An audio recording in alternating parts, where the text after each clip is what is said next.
Hi friends, എല്ലാവർക്കും പുതിയൊരു വീഡിയോയിലേക്ക് സ്വാഗതം. ഇന്ന് തയ്യാറാക്കുന്നത് വാഴയ്ക്ക മെഴുക്കുപുരട്ടിയാണ്. മെഴുക്കുപുരട്ടി തയ്യാറാക്കുന്നതിനായിട്ട് ഞാനിവിടെ 2 മൂത്ത ഏത്തവാഴയ്ക്കാണ് ഇതുപോലെ നീളത്തിൽ അരിഞ്ഞെടുത്തിട്ടുള്ളത്. നമ്മൾ അരിയുമ്പോൾ ഇത് വെള്ളം കുറച്ച് ഒരു പാത്രത്തിൽ എടുത്തു വെച്ചതിന് ശേഷം വെള്ളത്തിലോട്ട് അരിഞ്ഞിടാനായിട്ട് പ്രത്യേകം ശ്രദ്ധിക്കുക. ഈ അരിഞ്ഞു വെച്ചിരിക്കുന്ന വാഴയ്ക്ക ഇനി നമുക്കൊന്ന് വേവിച്ചെടുക്കാം. വളരെ കുറച്ച് വെള്ളം ചേർത്താൽ മതി വാഴയ്ക്ക വേവിക്കുന്നതിന് വേണ്ടിയിട്ട്. കാരണം വാഴയ്ക്ക വളരെ പെട്ടെന്ന് തന്നെ വെന്ത് കിട്ടും. അതുകൊണ്ട് ഒരുപാട് വെള്ളം ചേർക്കരുത്. ആവശ്യത്തിനുള്ള വെള്ളം മാത്രം ചേർക്കുക. അതിനുശേഷം ഇതിലോട്ട് ആവശ്യത്തിനുള്ള ഉപ്പും കൂടി ചേർത്തതിന് ശേഷം നമുക്കിത് പെട്ടെന്നൊന്ന് വേവിച്ചെടുക്കാം. ഇപ്പോൾ വാഴയ്ക്ക വെന്ത് കിട്ടിയിട്ടുണ്ട്. ഒരുപാട് വെയിറ്റ് ചെയ്യേണ്ട ആവശ്യമൊന്നുമില്ല. വളരെ പെട്ടെന്ന് തന്നെ വാഴയ്ക്ക വെന്ത് കിട്ടും. വാഴയ്ക്ക വേവിച്ചെടുക്കുമ്പോൾ ഒട്ടും ഉടഞ്ഞു പോകാതെ തന്നെ വേവിച്ചെടുക്കണം. കാരണം നമ്മൾ എണ്ണയിൽ കടുകൊക്കെ വറുത്തതിന് ശേഷം ഇളക്കുന്ന സമയത്ത് ഇത് വീണ്ടും ഉടഞ്ഞു പോയിട്ട് കട്ടയായിട്ട് പോകാനും അതുപോലെ തന്നെ കുഴഞ്ഞു പോകാനും ഒക്കെ ആയിട്ടുള്ള സാധ്യതയുണ്ടല്ലോ. അതുകൊണ്ടാണ് ഒട്ടും ഉടഞ്ഞു പോകാതെ വേവിച്ചെടുക്കണം എന്ന് പറഞ്ഞത്. ഇനി നമുക്ക് മെഴുക്കുപുരട്ടി തയ്യാറാക്കി തുടങ്ങാം. അപ്പോൾ അതിനായിട്ട് ഞാനിവിടെ ഒരു ചീനച്ചട്ടി ചൂടാക്കി ഇതിലോട്ട് ഞാൻ ആവശ്യത്തിനുള്ള വെളിച്ചെണ്ണ ഒഴിച്ചു കൊടുത്തിട്ടുണ്ട്. വെളിച്ചെണ്ണ ചൂടായി കഴിയുമ്പോഴേക്കും ഇതിലോട്ട് കടുകിട്ട് കൊടുത്ത് പൊട്ടിച്ചെടുക്കുകയാണ്. കടുക് പൊട്ടിക്കഴിഞ്ഞിട്ടുണ്ട്. ഇനി ഇതിലോട്ട് ഞാൻ ജീരകം ചേർത്തിട്ട് പൊട്ടിച്ചെടുക്കുകയാണ്.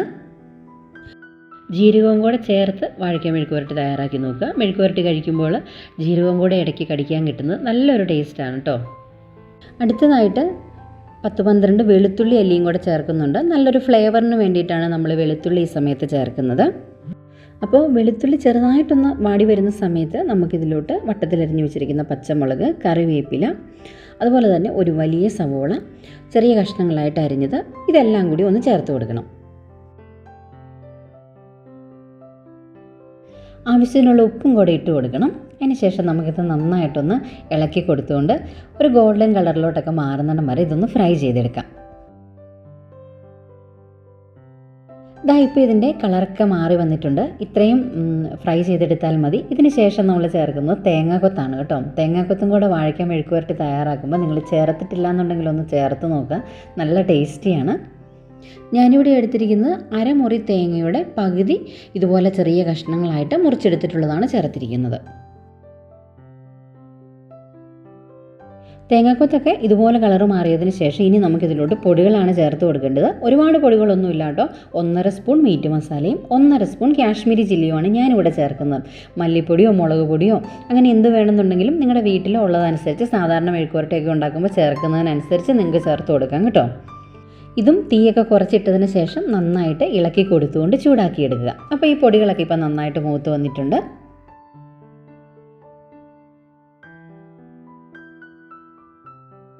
അപ്പോൾ ഈ ഒരു പാകത്തിലായി കഴിഞ്ഞിട്ടുണ്ടെങ്കിൽ അടുത്തതായിട്ട് നമുക്ക് നേരത്തെ വേവിച്ച് വെച്ചിരിക്കുന്ന ആ വാഴയ്ക്ക നമുക്കിതിലോട്ട് ചേർത്ത് കൊടുക്കാം. അതിൻ്റെ അടിയിൽ ഒരു കുറച്ച് വെള്ളം കാണും, അതോടുകൂട്ടി തന്നെ ചേർത്ത് കൊടുക്കുക കേട്ടോ.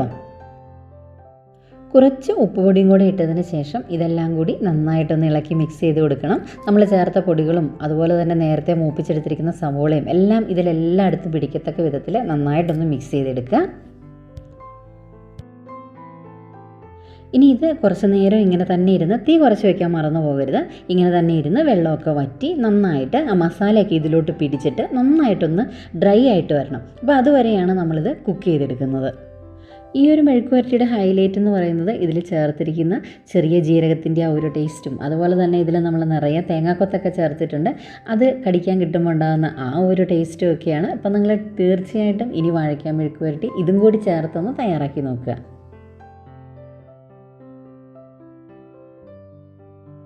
അപ്പോൾ ഏകദേശം 4-5 മിനിറ്റ് നേരത്തോളം ഞാനിത് തീയൊക്കെ കുറച്ച് വെച്ചതിന് ശേഷം ഇടയ്ക്കിടയ്ക്ക് ഇളക്കി കൊടുത്തുകൊണ്ട് ഇത് ഫ്രൈ ചെയ്തെടുത്തിട്ടുണ്ട്. ഇപ്പം നമ്മുടെ വാഴയ്ക്ക മെഴുക്കുപുരട്ടി റെഡി ആയിട്ടുണ്ട്.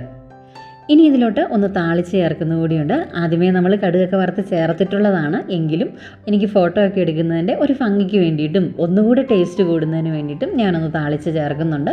അപ്പോൾ ഇതിനകത്തോട്ട് ഞാൻ വറുത്ത് ചേർത്തിരിക്കുന്നത് ജീരകം ചേർത്തിട്ടുണ്ട്, കുറച്ച് തേങ്ങാക്കൊത്ത്, ഒരു 1.5 സ്പൂൺ തേങ്ങാക്കൊത്ത്, 5-6 വറ്റൽമുളക്, കുറച്ച് കറിവേപ്പില, ഇത്രയും സാധനങ്ങൾ ഇതിലോട്ട് ഞാനിപ്പം വറുത്ത് ചേർത്തിട്ടുണ്ട്.